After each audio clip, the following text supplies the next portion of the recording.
Goeiedag en hartlik welkom by nog 'n episode van Agri Monitor. Ek is Elvira Hatting en soos oudergewoonte kuier ek Dinsdag saam met julle in hierdie landbouprogram. Nou in vandag se Plaas Toe-segment wys Agribank se Erastus Ngaruka vir ons hoe jy in die verskeie kampe op jou plaas of op jou grond dan nou kan bepaal wat is die draagkrag van die weiding.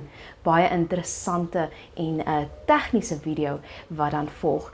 En in vandag se nuusgesprek kuier ons dan nou weer in die toerisme bedryf. Nou die bekende Amerikaanse persoonlikheid Alison Anderson wat dan nou wêreldwyd bekend is vir haar reisvideo's en dan nou ook haar werk in televisie, film en advertensiewese het dan nou onlangs in Namibia gekuier en sy dan nou 'n baie lekker video gemaak oor Namibia as 'n toerisme bestemming. Dankie vir die saamkuier. Onthou, elke Dinsdag maak ons so. Bly ingeskakel.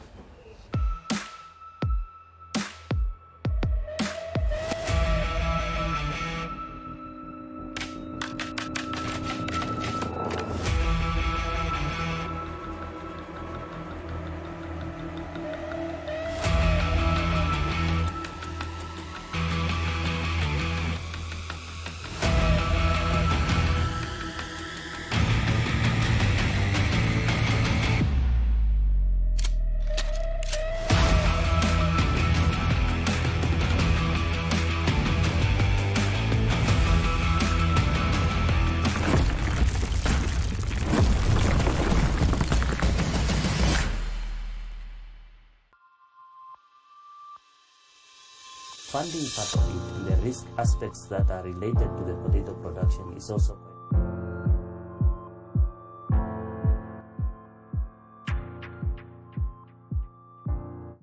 I've made it to Namibia.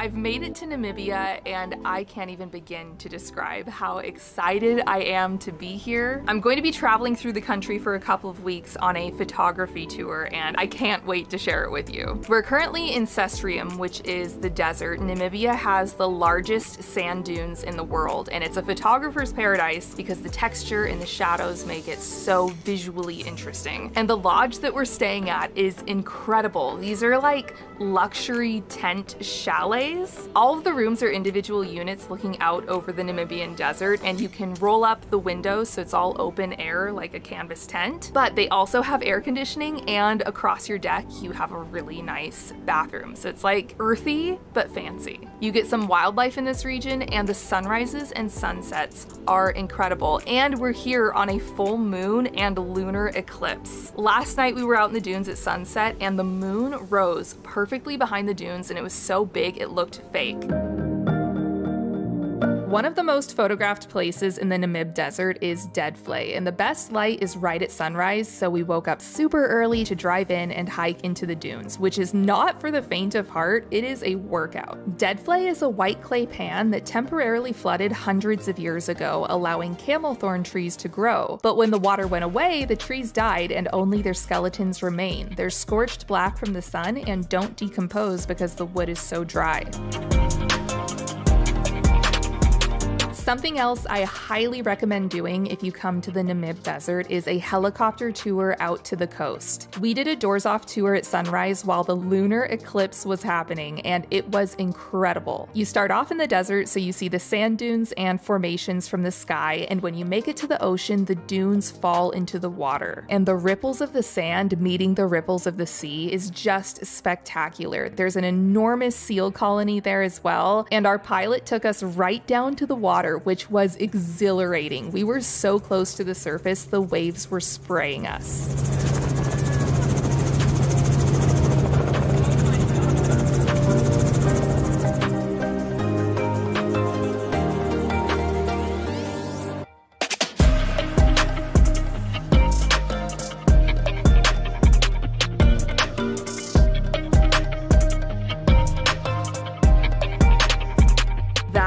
doors off sunrise helicopter tour this morning.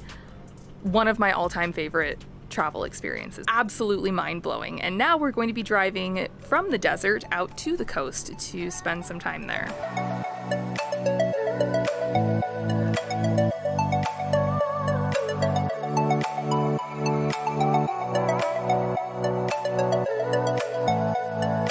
One of the highlights of going to the coast was getting to see flamingos, and I'm going to admit something a little embarrassing here. Prior to this morning, it had never occurred to me that flamingos can fly. I don't know why, because it's not like they're traveling the earth on their little stilt legs, but it made this sighting even more spectacular because I had only expected to see them standing in the water.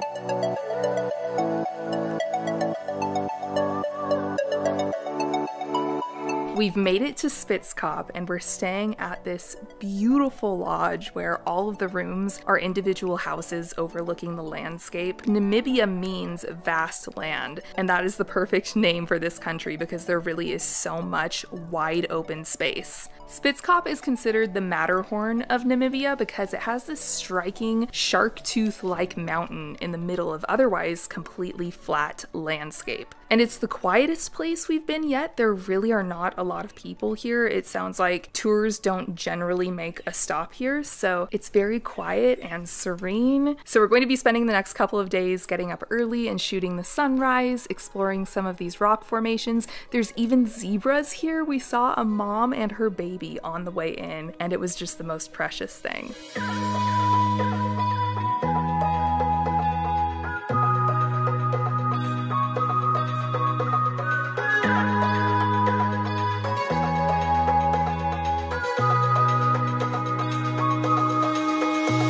Next, we moved on to the wildlife portion of the tour, starting at Etosha National Park, which is one of the largest fully fenced protected areas in the world. We arrived in the afternoon, popped the tops of our safari vehicles, which was super cool, and headed in to look for some animals.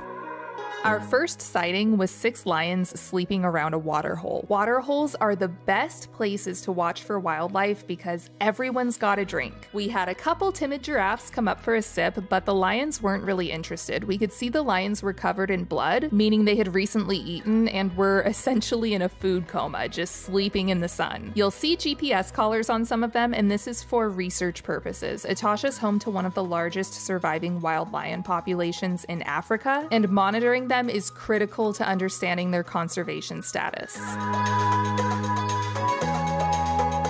Now, the key to a great wildlife sighting is patience. The best thing you can do is find a spot to park and hang out for a couple hours. Sure enough, an hour or so after we arrived at this waterhole, we saw 3 elephants approaching from a distance, and it was incredible watching the power dynamic shift when they arrived. Because up until now, the lions owned the waterhole, but when the elephants showed up, they moved out of the way. Elephants can cause a lot of damage to lions, and while lions can still kill one, it's rare and they have to be desperate to make an attempt.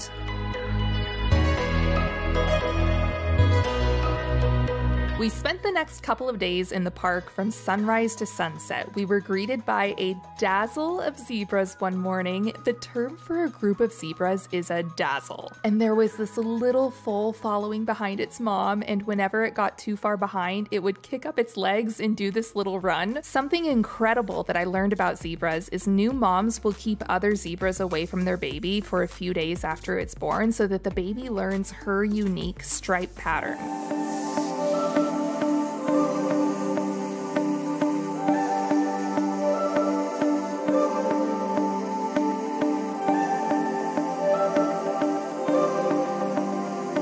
We also had some incredible elephant sightings during our time in Etosha. We were parked at a waterhole one afternoon, and a herd came in with this tiny little baby. Our guides guessed it was less than a month old, and it was absolutely stupid how cute this thing was. African elephants are pregnant for 22 months, which is the longest gestation period of any living animal. So it took a really long time for this little baby to get here.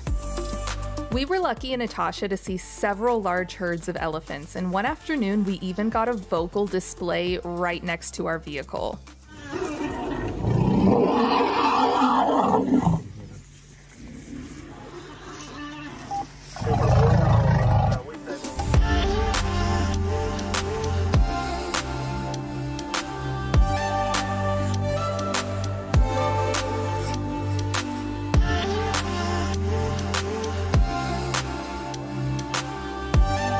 We saw lots of other animals as well, including tons of giraffes. Giraffes are by far the easiest animal to spot on safari. They're just so tall, they can't really hide. We also saw a hyena eating something out of a water hole, as well as a lot of antelope species, including a kudu that has these beautiful spiral horns.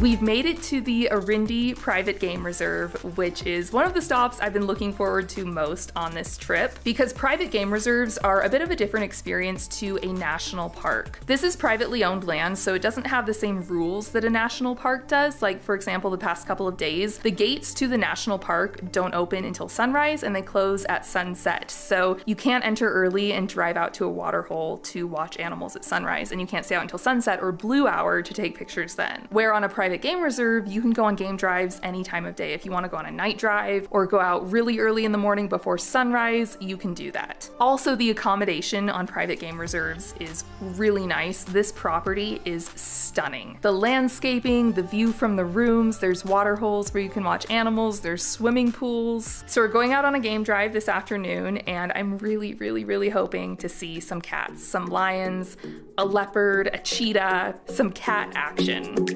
The first cats we found in Arindi were some male lions lounging in the shade. It was pretty incredible to sit so close to them, and they were totally unbothered by us. Next, we headed off looking for a leopard or cheetah. Now, unlike lions who are relatively unfazed by humans, leopards and cheetahs are very elusive and almost impossible to spot in the grass, even from a short distance. So we dedicated the rest of our time in Arindi to tracking them. The first evening, our guide received a radio that a leopard was spotted in part of the reserve, so we went out tracking it right at sunset, and this was thrilling. Driving through the bush as the light was dimming, reading other animal behavior to figure out what direction the leopard was going in, and we ended up seeing a mom and her son, which was so exciting.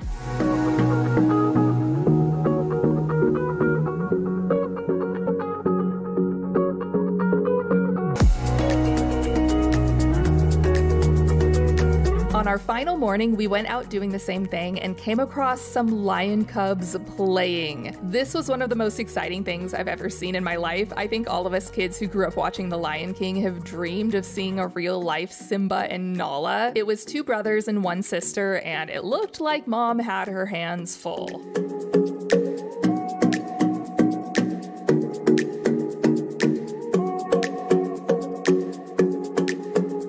And then we went looking for the one cat we hadn't seen yet, the cheetah, and after some searching, we found one laying in the shade. It was so hard to spot. We were only 20 feet away from it, and it blended in so well.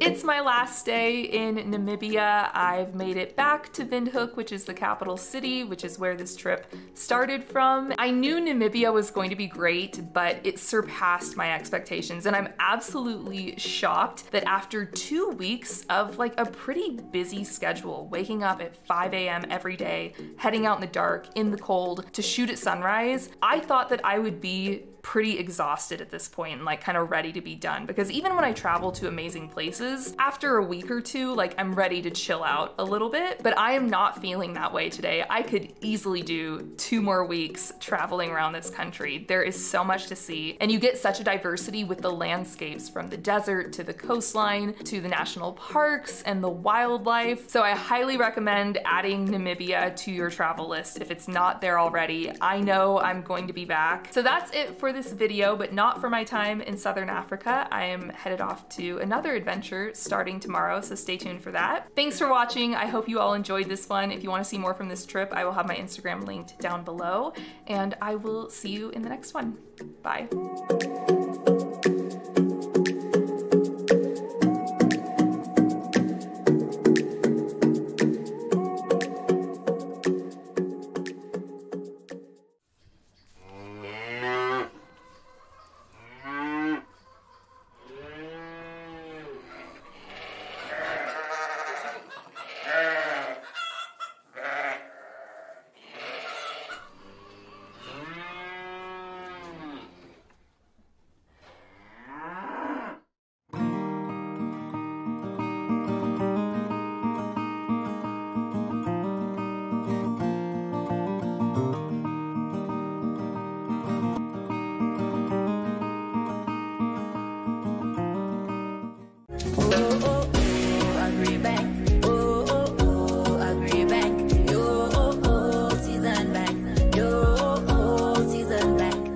Agricultural Bank of Namibia's Agri Advisory Services Division offers training to farmers and bank clients in various farming enterprises in all 14 regions of Namibia through face-to-face sessions.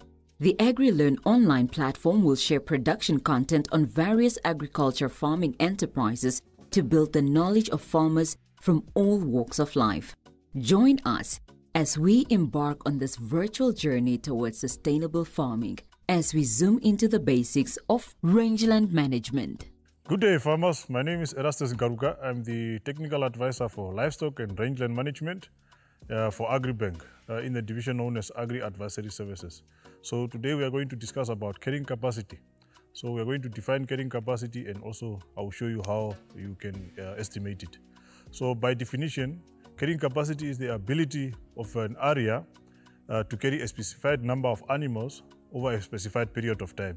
So you can see everything here is quantified. You need to have that area size, and you need to also estimate the yield in that area, and again also estimate the forage requirements or the grass needed by your cattle, for example. And then also you need to have a grazeable period for your livestock. All right, so carrying capacity is a systematic method that you estimate, and it's not a thumb suck, but it's an actual activity that you do out in your grazing area. So there are some tools that you will be using or that you need to use to determine your carrying capacity. The simplest and the oldest method is by using these quadrats. So it's a square meter frame, 1 meter by 1 meter square frame that you can use. So you can even make your own at the farm by welding these rods together, or even using wires just to have that square frame. All right, so these are the sampling tools that you will be using to estimate the yield in your camp. So now, when you are estimating this carrying capacity, there are certain things that you need to consider. You need to avoid areas maybe around the water point. You need to avoid roads. So you actually have to go to where the actual grazing activities are happening. Okay, and it's systematic. You have to establish a transect line across your camp, and then you also determine the distance or the pacing you are making along that transect, so that you are at least systematic, that at least every 5 meters or 10 meters you are dropping your transect, and then you cut the grass from this square frame, put them in the bag, these leak bags, the normal leak bags, and then you weigh them and estimate the yield in that particular camp. So you only do it on a dry matter basis, so you don't cut wet grass, or otherwise if you cut wet grass you need to dry it. All right, so we only estimate based on the dry matter basis, because you also need to estimate the forage demand from your livestock based on the 3% body weight forage need.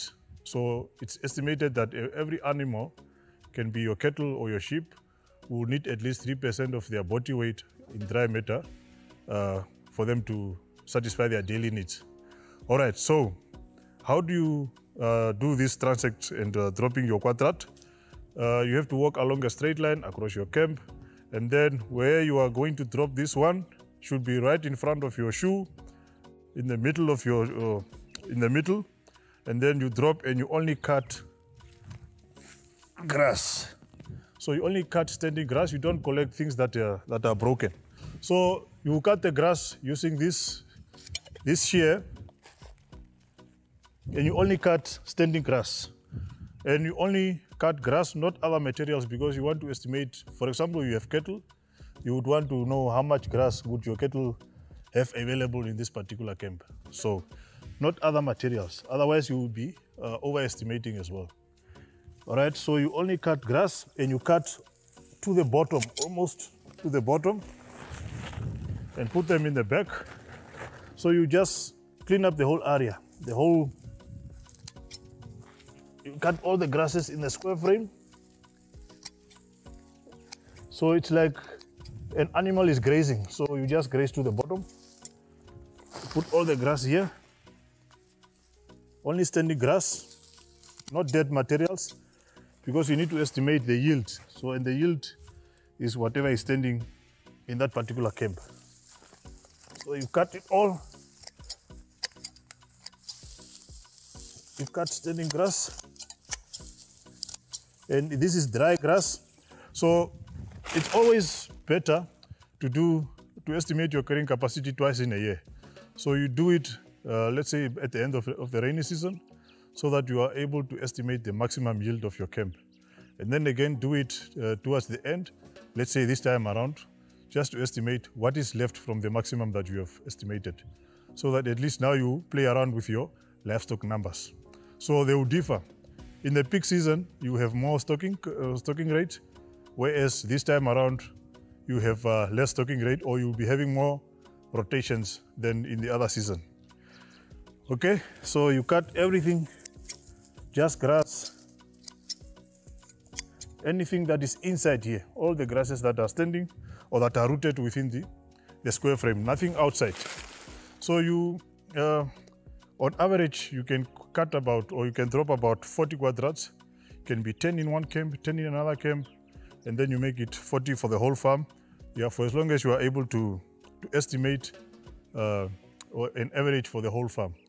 All right, so the paces will differ. The more homogeneous and dense your vegetation or your grass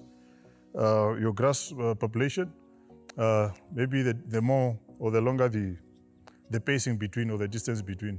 But when it's a bit sparse and also heterogeneous, I think you can do more shorter pacing between, or shorter distances between the quadrats. Okay, so yeah, this is how you do it. So it's nothing difficult. Once you cut, you take your grass, you should have a weigh scale as well. And then you weigh this dry matter grass. First, you have to determine the weight of the bag for you to have the actual weight of the grass only.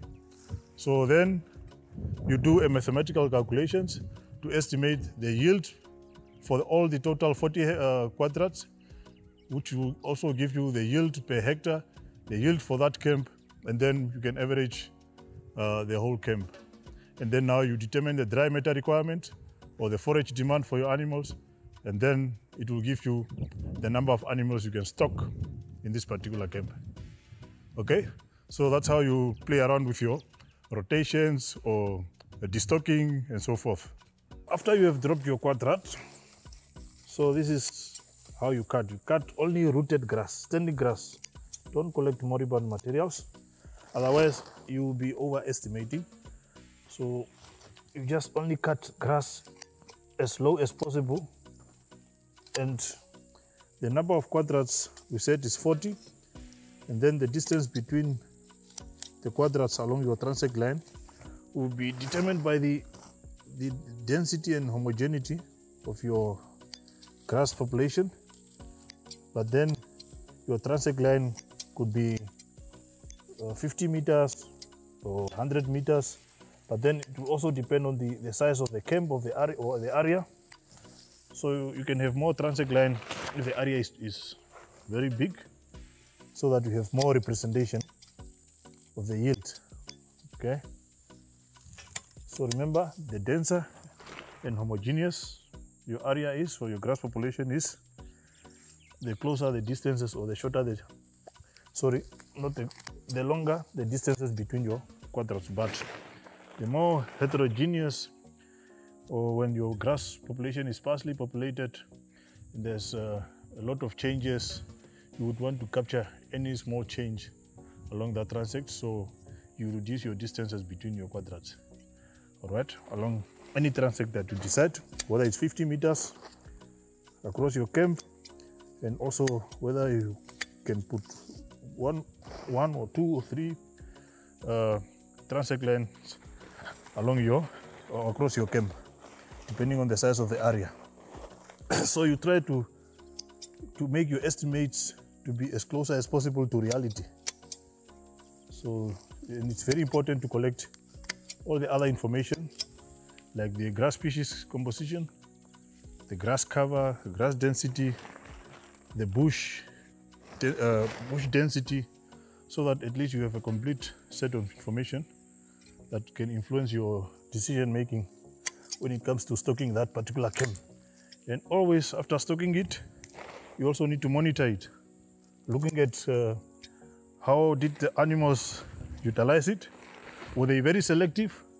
Did they graze the bulk of the grasses? And then you can make your decision based on that. And remember, you always have to graze your area for a shorter period, but rest it for a longer period to allow maximum or optimal recovery of your grasses. That's it for now. Join us next time for more valuable insights. Make sure to subscribe to our YouTube channel to avoid missing out on new content. Also, follow us on Twitter, Facebook, and Instagram pages for more content.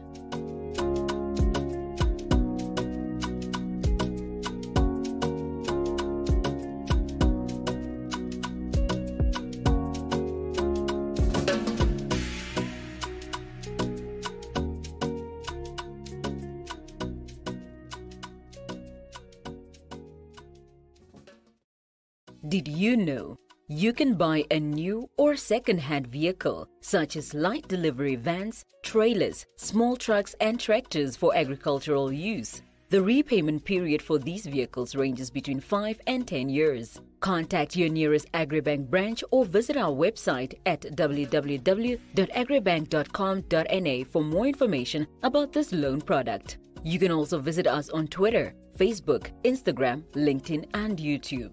Agribank, your all-season bank.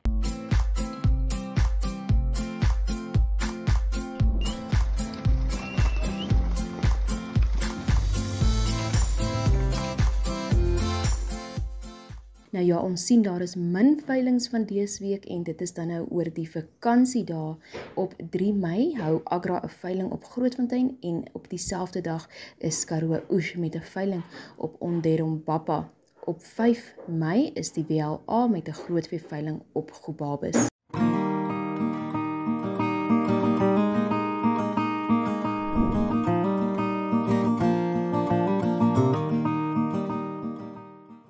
Ons dagboek vir die landbouer dan onveranderd redelik vanaf verlede week. 4 Mei word 'n pretdag met perde op die Grootfontein skougronde aangebied. 12 Mei die hartebeesloop veiling wat om 11 uur plaasvind en dan van 24 tot 26 Mei word die Agri Extra Boeredae op Grootfontein se skougronde aangebied.